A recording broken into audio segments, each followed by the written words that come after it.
and today we'll be learning how to sing head, shoulders, knees, and toes. First, we're going to be singing it in English. Alright, let's dance. Head, shoulders, knees, and toes, knees and toes.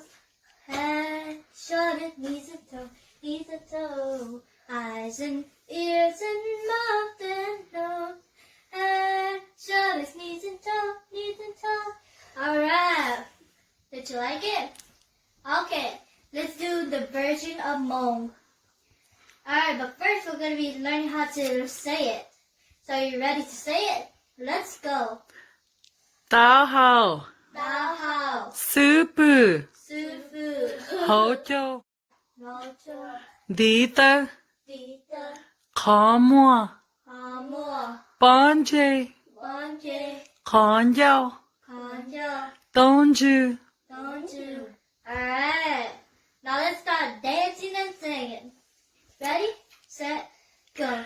Taub Hau Sib Ntsib Dua, Taub Hau Sib Ntsib Dua, qhov-ncauj, qhov-ncauj, Taub Hau Sib Ntsib Dua. Alright, if you like our video, like and share. And see you tomorrow.